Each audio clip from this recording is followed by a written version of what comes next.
Salut la gang, Stéphanie Prince dans sa bibliothèque. Aujourd'hui, on fait quoi? Je vous parle des livres versus le film.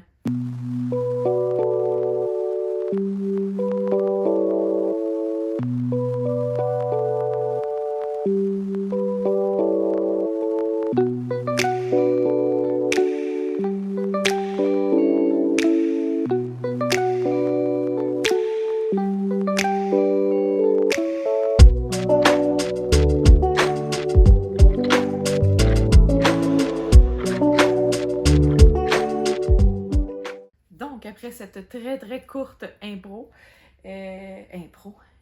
plutôt, je vais commencer. Là, j'ai bien peur que ma pile sacre le camp. Là, j'y vais dans l'ordre contraire de l'ordre alphabétique parce que je les ai empilés un à la suite de l'autre. Fait que le plus bas sera lui qui va dans le début de l'alphabet. C'était donc bien weird ça.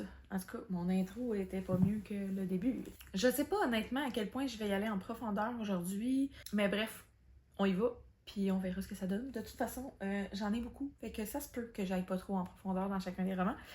Donc le premier étant Rick Yancey, La 5e vague. J'ai vraiment adoré le livre. J'avoue que j'ai regardé le premier film. Je sais même pas s'ils en ont fait d'autres, honnêtement. Et genre, j'ai pas tant accroché au film. Je trouvais ça plus long. Et ensuite, le livre, il me semble que j'avais de la difficulté à arrêter de lire. Puis il y a 3 tomes, j'ai lu les 3 tomes. Puis moi qui aime pas vraiment d'habitude ce genre d'histoire-là, j'ai capoté. J'avais adoré ces livres-là. Si vous aimez la dystopie, la science-fiction un petit peu, bref, tout ça, là, c'est un livre à lire. Donc, ici, bon, au niveau des vagues, c'est que on a l'impression que l'humanité s'éteint petit à petit. Donc, la première vague était extinction des feux, plus d'électricité. Ensuite, déferlante, je ne me rappelle pas c'était quoi. Ensuite, pandémie. 4e vague, silence. Et la 5e vague étant des personnes qui apparaissent, qui sont d'une apparence humaine, mais qui sont là pour détruire l'humanité, la faire disparaître. Donc, j'avais adoré le livre. Le film, je me rappelle quasiment pas. Donc, je vous encourage certainement à découvrir le livre. Tabarouette, j'ai bien de la misère. Donc, on était dans l'univers un peu dystopique, là, au milieu des années 2000, peut-être, là. C'est quoi l'année? Je sais pas. C'est 2013, je m'attendais à plus vieux que ça. Fait que ça fait pas si longtemps que ça fait 10-11 ans. Fait que, 11 ans, là, on est en 2024. Mais voilà, on suit cette jeune fille avec son petit frère et un jour, son petit frère se fait enlever. Donc là, elle rencontre une autre personne. La personne veut l'aider à retrouver son frère. Mais est-ce que la personne est une vraie personne? Est-ce que c'est un envoyé pour éliminer l'humanité? Donc on se pose ces questions-là, etc. Il y a 3 tomes et vraiment, j'ai adoré les 3 tomes. Alors, pour celui-ci, je vais dire le livre. Prochain livre, là, je vais all-in. Il s'agit d'After, de Anna Todd. Je n'ai pas aimé le premier film. Ils ont changé une information capitale, je trouve. Donc, je peux pas vous dire, malheureusement, qu'est-ce qui cloche, parce que c'est un peu le punch du premier roman. Ceci dit, on a transformé en quelque chose de vraiment grave, à mon sens, en quelque chose de... C'est grave, mais on dirait quasiment qu'elle exagère dans le film. Mais comme, pas dans le livre, là. La situation était assez grave pour qu'elle réagisse comme ça. Donc, voilà. Alors pour After, donc, il s'agit bien sûr d'une jeune naïve et d'un bad boy prétentieux. Puis là, bref, c'est ça. Il y a une histoire qui se développe autour de ça. Ce qu'on nous dit dans le fond sur la couverture, c'est est-ce que c'est une histoire destructrice ou un amour absolu? Donc, bon, il y a 5 livres, là. Tu sais, mais je veux dire, il y a quand même... c'est ça. je peux pas en dire plus. Cependant, clairement, j'ai choisi le livre, même la série de livres, parce qu'après le premier film, j'ai même pas regardé les autres, puis à chaque fois je les vois passer sur mes plateformes de streaming, je suis comme, bah, non, ça me tente même pas de regarder la suite, tellement qu'ils ont moffé le premier. Alors, voilà, c'est le livre pour After. Ensuite, on y va avec un auteur bien connu du Québec, Patrick Sénécal, Les 7 jours du Talion. Ici, sans hésitation, je choisis le livre, encore, parce que je trouve que dans le film, bien que le film ait été vraiment bien fait, je trouve que dans le livre, on réussit à avoir une certaine compassion pour le pas fin, alors qu'il en mérite pas vraiment. Fait que je trouvais vraiment que c'était un tour de maître de l'auteur. J'ai pas tant retrouvé ça, malheureusement, dans le film. Est-ce que c'est parce qu'on avait des images? Je sais pas. Donc, dans le résumé, on ne le nomme pas. Là, ça fait vraiment longtemps que je l'ai lu, fait que je pourrais pas rentrer dans les détails. Mais en gros, il s'agit d'une famille, papa, maman, avec une petite fille. La petite fille se fait enlever et le pire arrive. Et l'autre pire, c'est-à-dire le décès, arrive aussi. Le père retrouve le méchant, le monstre, qu'il appelle en arrière, et lui fait subir des atrocités sans nom. Puis comme je vous dis, le gars, c'est un... Je m'en dis c'est un crotté, là, mais c'est même pas suffisant comme mot, là. C'est dégueulasse, là. Mais le père le torture tellement qu'on finit par avoir de la compassion pour le monstre. J'ai des frissons en le disant, mais pour vrai, le livre, là, c'était quelque chose. Le livre sans hésiter. Ensuite, oh my god. Il s'agit de la première série que j'ai lue, série de livres fantasy que j'ai lu quand j'étais jeune. C'était en 2003, genre. J'ai découvert ça et ça a complètement changé ma vie, changé mon rapport à la lecture, à comment c'est intense de pénétrer dans un univers puis d'en ressortir transformé, là. Je me rappelle encore des beaux moments. Je me rappelle à la fin du 3e tome. J'étais sur mon balcon, il y avait de la douce pluie qui tombait sur mes orteils, puis il y avait un beau petit moment triste. C'était parfait. Bref, Les Royaumes du Nord. À la croisée des mondes de Philippe Pullman, c'est une trilogie. Ils en ont fait un film et ça n'a pas poursuivi, malgré comment je dirais ça? C'est pas l'importance, mais en tout cas, il y avait des acteurs vraiment importants dans ce film-là, donc Daniel Craig qui faisait le père et Nicole Kidman qui faisait un autre personnage vraiment important. Ça a été un flop total. Pourquoi? À cause de la petite fille. L'actrice qu'ils ont pris pour faire la petite fille. Puis tu sais, je veux pas... je suis un peu mal à l'aise parce que je veux pas mettre toute la faute sur le jeu de la petite fille, mais je comprends pas pourquoi ils sont allés chercher cette petite fille-là. Donc, je pense qu'il y a un rôle là-dedans du réalisateur qui a pas choisi la bonne actrice. Elle a pas fait passer l'émotion comme elle aurait été supposée.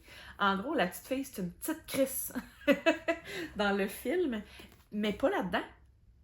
C'est une petite fille tout à fait normale, avec des peurs, des craintes, tandis qu'elle est tellement méchante, puis bête, puis désagréable dans le film, que tu te fous complètement de ce qui va y arriver. Fait que, s'il vous plaît, si vous voulez découvrir cette série-là, lisez-les en papier. Il n'y a même pas de 2e et 3e film. Ça vous prend absolument la lecture. Si jamais vous n'avez pas aimé le film, ou même si vous l'avez aimé, ben vous allez aimer encore plus le livre parce que, premièrement, la personnage principale est vraiment intéressante et captivante versus le film, à mon avis. Mais, je veux dire, bien évidemment, il y a plus de détails dans les situations, on vit plus les émotions, je trouvais. Tome 2, tome 3, il se passe tellement de choses. En tout cas, il faudrait peut-être que je vous le résume un petit peu. Donc, il s'agit de Lyra, qui est une jeune fille qui vit dans une école, comme un peu un pensionnat. Elle n'a pas de mère, je pense, mais pourquoi elle ne vit pas avec son père? Je me rappelle pas. Ou son père a donné voyons. Son père, c'est un scientifique, genre, là. Fait qu'il a donné la tâche aux scribes, aux érudits du collège, de l'élever, de faire ses apprentissages, puis tout ça, mais à un moment donné, elle entend des secrets qu'elle ne devait pas entendre. Il s'agit, comme je le disais, d'un monde fantasy. Chaque personne vit avec son démon, qui est un petit animal qui change de forme jusqu'à ce que la jeune fille devienne plus ado, adulte. Alors, ce qui les unit, c'est un lien très, très, très, très, très fort. Puis on voit avec des instruments spéciaux le lien qui les unit étant, je pense que c'est comme la poussière, etc. Et bien entendu, les érudits veulent en savoir plus là-dessus. Il y a des recherches, il y a plein d'affaires, mais tu sais, autant ça peut être un peu science-fiction parce qu'il y a de la science, puis on veut comprendre c'est quoi le lien, puis tout ça, autant là, c'est vraiment du fantasy, puis les relations entre les personnages, c'est débile. J'ai tellement hâte de le relire, je l'ai mis dans mon pot de pige, même si je l'ai déjà lu. Vous le savez, je lis jamais le même les 2 fois, mais ça, là, c'est clair que je vais le relire. Je pense que j'en ferai un vlog. Genre, est-ce que j'ai toujours le même avis maintenant que quand je l'ai lu, v'là 20 ans? Hey, ça fait 20 ans! En tout cas, le livre. Ensuite, honnêtement, je me rappelle pas tant de la série. Il s'agit en tout cas, de Cass Morgan. C'était vraiment intéressant comme roman. J'ai lu les 3 tomes. Ils ont sorti plusieurs saisons, j'imagine. J'ai juste écouté la première et la deuxième, peut-être. Je suis pas certaine. Mais il me semble que... Je pense que c'était plus plate dans la série que dans le livre. Je me suis pas tant ennuyée dans les livres, là. Je les ai vraiment lus rapidement. C'était bon. Là, en gros, c'est un peu une science-fiction, dystopie, ça se passe dans l'avenir. Il n'y a plus personne qui habite sur la Terre, ils sont tous dans des vaisseaux. Puis là, ils envoient 100 enfants, adolescents, etc., qui ont fait des crimes. Ils les envoient là-dessus, sur la planète Terre, pour voir si c'est viable, cette affaire-là. Alors, tu sais, je trouve que ça ressemble un petit peu, ça me fait penser au Labyrinthe de James Dashner. Je l'ai, mais je ne l'ai pas sorti pour mon vidéo aujourd'hui. En gros, je trouve que les livres puis les films se ressemblent pas mal, là, fait que je voyais pas l'intérêt d'en parler. Alors, ici, je dirais que j'ai préféré les livres. Peut-être parce que c'est plus concis, ça s'étire moins dans le temps. Là, je pense pas qu'il avait fait juste 3 saisons à la télé, là. Il y en avait probablement fait plus que ça. Fait que là, je trouvais que c'était comme, ok, là, on allonge pour rien, là. Alors, je vais dire le livre aussi pour celui-là. Donc, pour l'instant, on a 5 livres de fait et les 5 fois, c'est les livres. On change la donne avec les Bridgerton de Gillian Quinn. Je dis pas que les livres sont mauvais. Je les ai tous lus. Il y a 8 tomes plus le 9e qui est des années plus tard. J'ai beaucoup aimé la série de livres. J'ai apprécié, etc. Mais il y a tellement quelque chose de spécial dans la série télé, là. Tu sais, c'est pas juste au niveau de l'histoire. Tu sais, ça, c'est l'histoire. C'est, oui, il y a un peu... il y a l'historique, etc. Mais je trouve que visuellement, auditivement, la série, là, c'est vraiment pas comparable. Tu sais, exemple, pour le premier tome, j'ai préféré la série. Pour le deuxième tome, j'ai préféré le livre. Mais c'est peut-être parce que j'ai lu le livre avant la série. Parce qu'ils ont changé un détail dans la série qui a fait rallonger la série, j'ai trouvé, pour absolument rien. Alors, voilà. Dans le 3e tome, en fait, non. Parce que là, dans la série, ils ont mélangé les personnages. Là. Le 3e tome, c'est supposé être Bénédicte, mais finalement, ils ont mis Colin. Mais bref, dans celui de Colin, j'avoue que il y a certains passages que j'aimais pas, puis ils les ont pas mis dans la série. J'ai aimé parce que c'est pas des choses que je veux que les jeunes filles lisent dans leur livre, puis pensent que c'est normal. Genre, se faire serrer le bras jusqu'à avoir des bleus, c'est pas normal. J'ai aimé qu'ils ont pas mis ça dans la série, en fait, là. Alors voilà. Ici, je vais dire le film / la série pour Bridgerton. Je pense que ça vaut quand même la peine de les lire. Dans le sens où il y a des détails ou des choses que on n'a pas vu dans la série télé, vu qu'ils ont changé des choses. Mais tout est pensé dans la série, là. C'est débile. Il y a des choses que on voit déjà puis qu'on sait déjà de ce qui s'en vient si on a lu les livres. Puis les détails, tout est pensé, là. Il y a des choses qui sont arrivées dans saison 1 qui vont avoir un impact dans saison 5.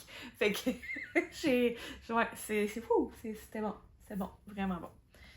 La série, parfait. J'ai aussi mis dans ma vidéo 50 nuances de gris de E.L. James.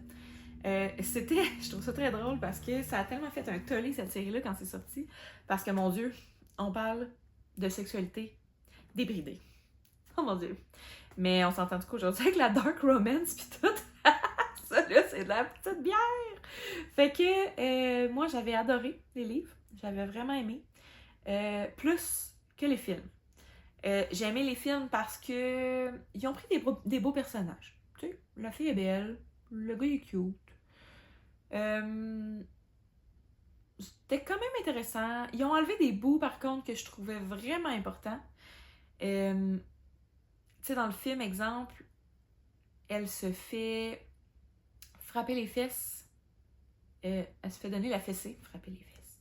Elle se fait donner la fessée, puis c'est ça qui l'éloigne. Je me rappelle plus dans le détail dans le livre qu'est-ce qui se passait. Mais il y avait une autre situation qui, pour moi, était vraiment pire. Puis ça, ils l'ont pas mis dans les films.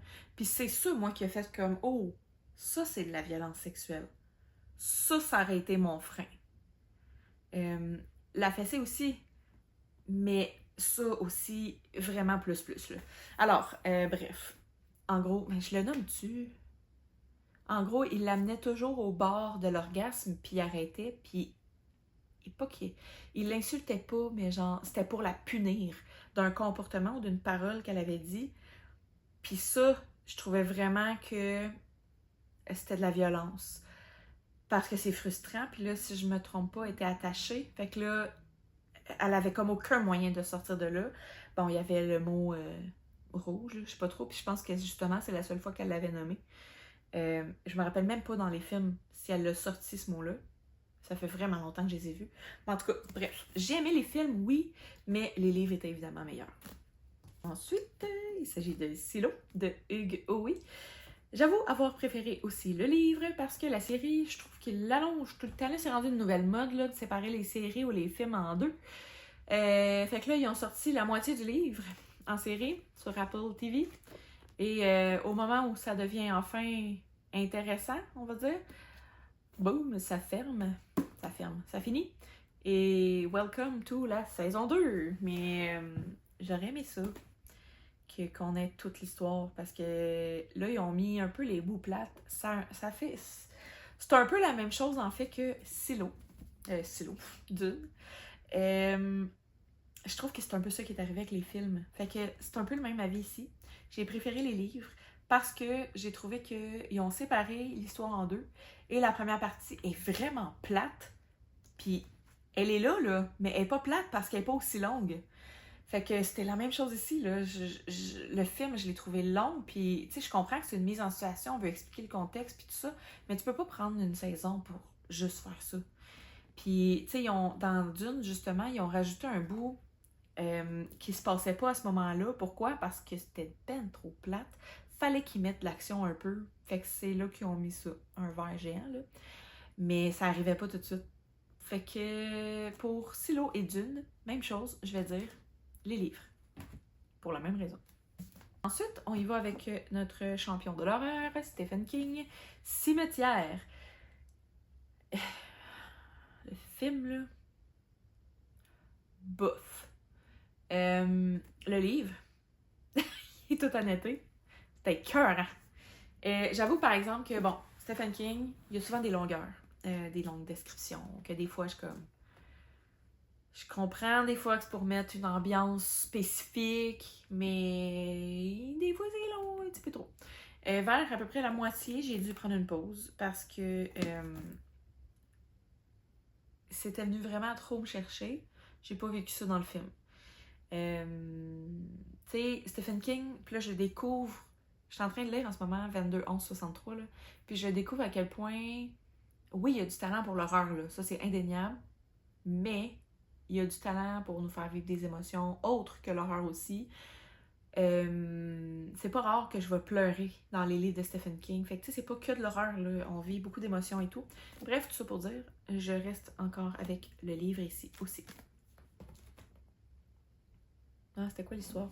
Ah, j'ai pas raconté l'histoire de Silo, puis j'ai pas raconté l'histoire de Dune. Silo, c'est que la terre est invivable, tout le monde vit dans un silo. Le silo a genre 100, je me rappelle plus combien d'étages, 120, 140, 144, en tout cas, plusieurs étages, très, très, très en profondeur dans la terre. C'est énorme, là, genre ça prend une semaine de descendre en bas, là. Fait que, c'est ça, il y a des centaines de milliers de personnes qui vivent là, je pense. Puis voilà, donc c'est l'histoire de Silo. On suit un monsieur. C'est un monsieur? Écoute, pas important. Bref, dans le silo, en gros, tu peux pas mentionner que tu veux aller voir l'extérieur, parce que sinon, il te faut dehors. Donc, si tu vas dehors, tu meurs. Fait que c'est aussi simple que ça. Les personnes aussi qui font des gestes répréhensibles, ils s'en vont dehors. Bref, ils sont assez rapides, sa gâchette, là. Fait que c'est ça. Très bon, silo. Sinon, Dune, c'est une planète où il n'y a aucune eau. Il n'y a pas d'eau.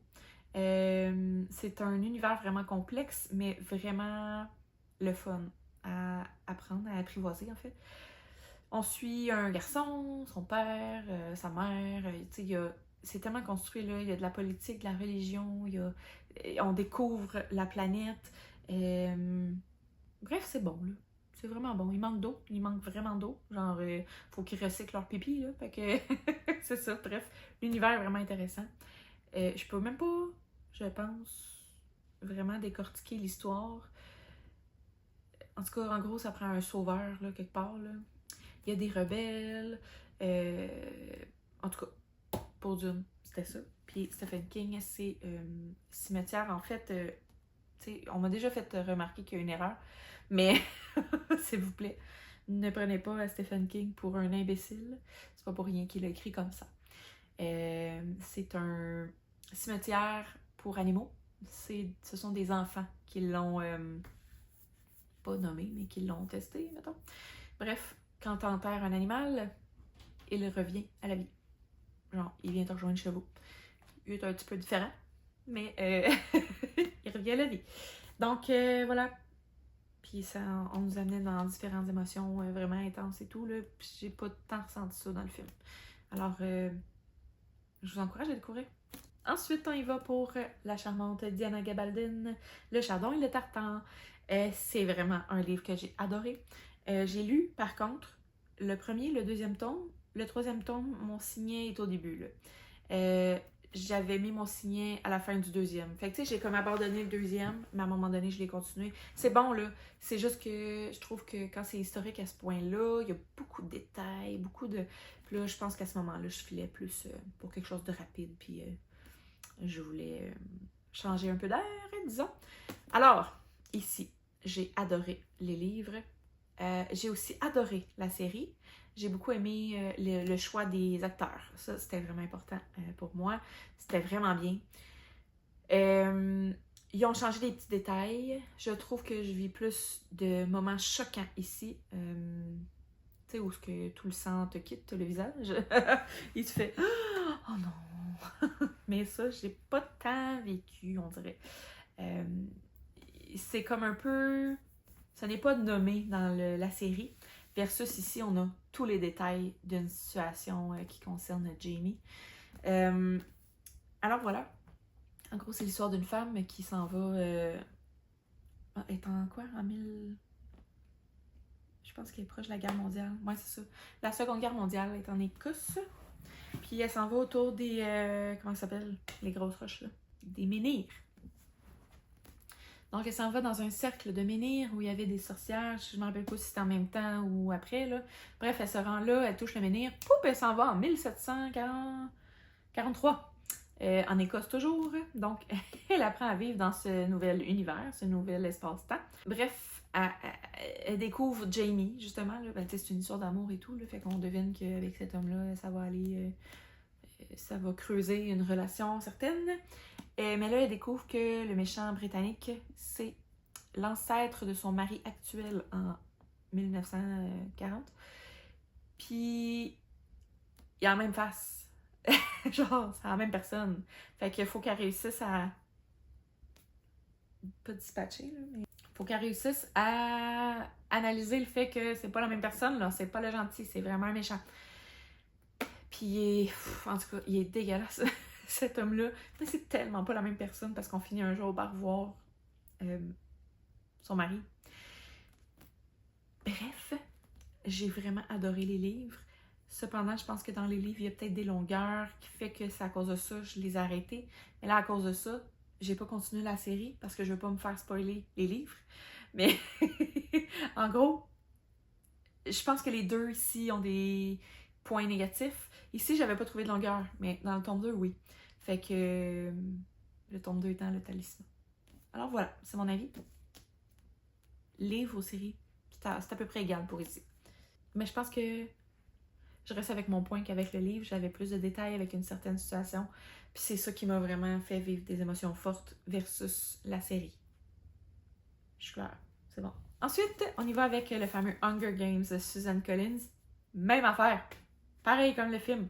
En tout cas, à mon avis, là, s'il y avait des détails, c'était tellement minime, je les ai même pas vus. Alors, voilà. Je trouvais ça fantastique. Moi, j'aime ça quand les films et les livres se ressemblent vraiment beaucoup. Hunger Games, on se trompe pas. Bon, vous savez l'histoire, là, ça fait longtemps que cette série-là est sortie. Si jamais vous ne l'avez pas lu, ben, je vais vous faire un mini résumé. Donc, il s'agit des États-Unis dans plusieurs années, des centaines d'années, bref, je ne me rappelle pas. Ils choisissent 12 filles, 12 garçons, le Capitole, celui qui gouverne les districts. Il y a 12 districts, un 13e qui a disparu.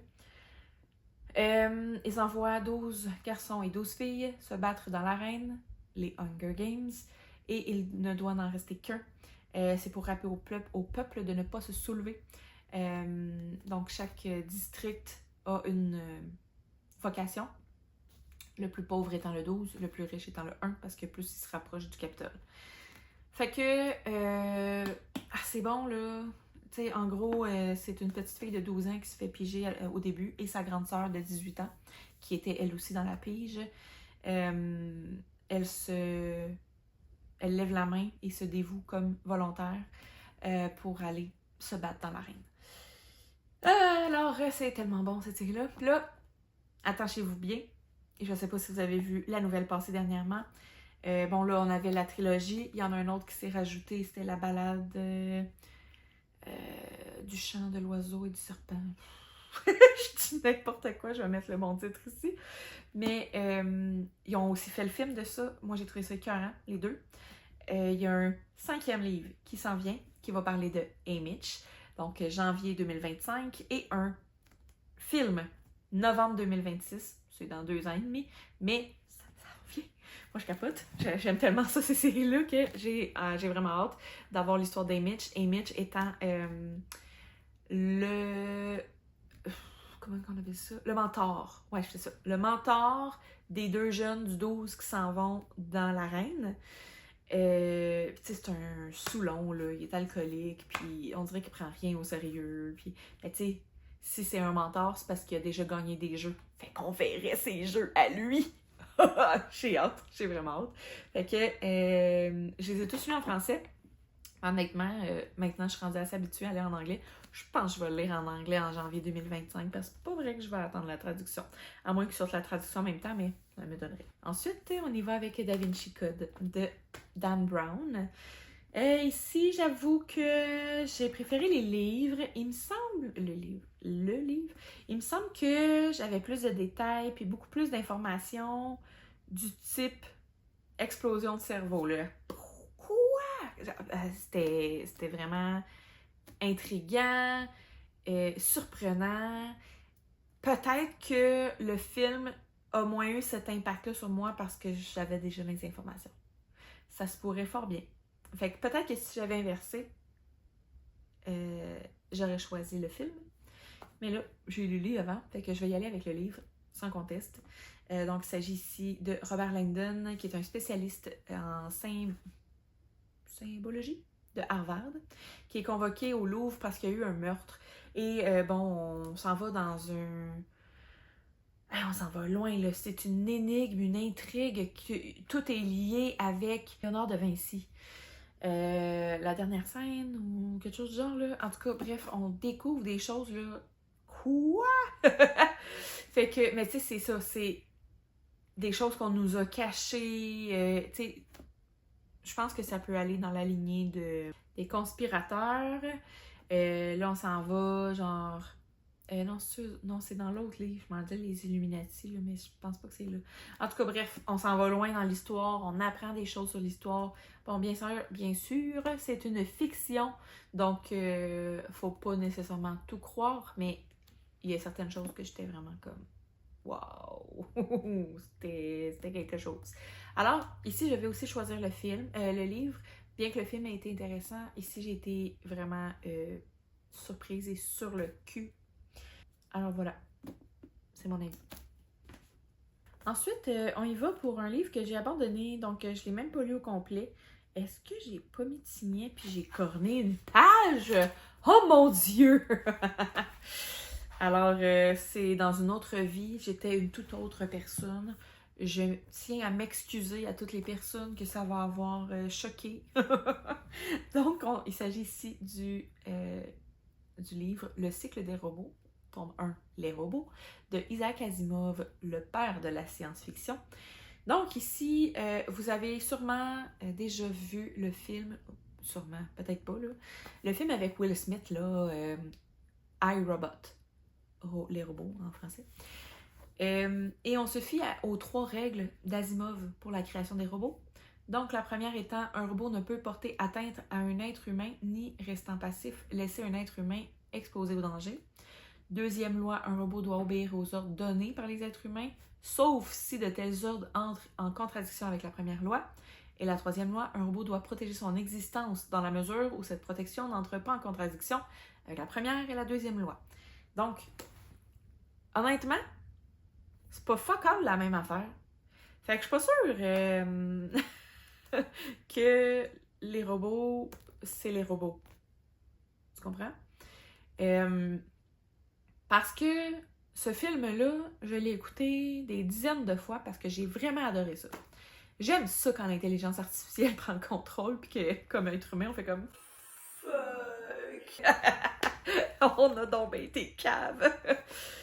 Puis là, je me rappelle même pas de l'histoire. Tu sais, je suis rendue genre aux 3/4. Faudrait que je le relis. Mais c'était pas du tout ce qui se passait dans le film. Mais pas du tout. Fait que ici, je vais choisir le film, évidemment. Je l'ai écouté plusieurs fois. Mais là, il faudrait que je me renseigne parce que quand je me suis procuré ces livres-là, je me suis tout de suite dit que ça avait rapport avec le film. Mais peut-être pas, finalement. Si vous avez l'info, vous me le direz. Mais sinon, je vais faire une recherche là-dessus. Puis, un jour, j'aimerais ça les lire parce que c'est quand même le père de la science-fiction. C'est vraiment un auteur important. Isaac Asimov a vraiment fait beaucoup dans l'avancement de la science-fiction puis tout ça. Est-ce que les femmes sont traitées un peu... Ouais, c'est ça, de la science-fiction, là. Dans la science-fiction d'habitude, on a toujours un peu ça. Ça évolue, là. Dans les dernières années, peut-être dernières décennies, on voit moins ça. On voit des femmes scientifiques intelligentes. Mais avant, les femmes dans les livres de science-fiction, ils servaient à avoir des gros dadons. Alors, on va espérer que j'en ai pas trop là-dedans. Il y a 6 tomes dans cette série-là. On a aussi Fondation, qui a 2 tomes. Bref, il a fait beaucoup d'affaires là, par rapport à la science-fiction, Isaac Asimov. Donc, c'est plusieurs choses que, bien entendu, je veux lire et découvrir. Et finalement, le dernier. On y va avec Leigh Bardugo de... Ben, pas de, mais Grisha de Leigh Bardugo. Shadow and Bone, avez-vous regardé la série? J'avoue que les livres... Ok. J'ai lu les 3 tomes. Honnêtement, je sais pas pourquoi, parce que je pense qu'après le premier tome, j'avais déjà le sentiment de... Je les ai quand même tous lus. C'était pas mauvais, mais c'était pas dans mes lectures préférées. Pour ce qui est de la série, j'ai écouté la première saison. Y en a-tu fait d'autres? Je suis pas sûre, mais je sais qu'on a appris dernièrement qu'ils arrêtaient ça là. Je pense qu'ils n'ont pas fait la 2. Ou ils ont fait une 2 puis ils ont arrêté ça là. En tout cas, bref, si vous n'avez pas vu la série, vous pouvez lire les livres. Mais honnêtement, là, je vais choisir les livres parce que j'aurais pas continué la série. Mais oui, c'était plate! Puis en tout cas, bref. Les livres, mais c'est pas un coup de cœur, là. C'est ça. Ça arrive, tu sais. Donc, pour ce qui est de l'histoire, c'est quoi déjà? Le royaume est envahi par les ténèbres. Bon, il y a une élite magique qui se bat constamment contre les ténèbres qui veulent venir envahir. Il y a des citoyens qui sont envoyés aux créatures qu'il y a dans les ténèbres, parce que c'est pas juste les ténèbres qui avancent, là. Il y a des bébêtes qui sont méchantes, qui veulent bouffer du monde. Alors, voilà. Et puis là, on nous dit, en gros, dans le résumé, que l'orpheline ignore tout son pouvoir et que c'est elle qui va venir sauver la Terre. Ben, pas la Terre, mais en tout cas, l'univers. L'invocatrice de lumière, parce que c'est les ombres qui cachent toutes sortes de bibites, là, de créatures. Alors, voilà, je reste avec le même avis et je ne lirai certainement pas Six of Crow ni l'autre affaire. Je sais qu'elle a fait 2 séries en parallèle là, par rapport à cet univers-là. M'intéresse pas pantoute. C'est plate parce que on finit la vidéo là-dessus. Boy, hein, ça en fait beaucoup. On va tous falloir que je sers ça après, là. Alors, de votre côté, est-ce que normalement, niveau statistique, là, est-ce que d'habitude vous aimez plus le livre que le film ou la série? Ou c'est l'inverse? Ça peut arriver, là. Est-ce que d'habitude vous lisez plus... est-ce que vous lisez plus après l'avoir vu ou vous lisez avant? En tout cas, je suis bien curieuse. Vous me parlerez de ça si jamais vous avez regardé la vidéo jusqu'à la fin. Et sinon, si vous l'avez aimé, vous pouvez bien entendu cliquer sur le petit pouce. Et si vous voulez suivre les prochaines vidéos, vous pouvez vous abonner sur la petite cloche. Et voilà, je vous souhaite une excellente journée. Puis on se revoit la semaine prochaine.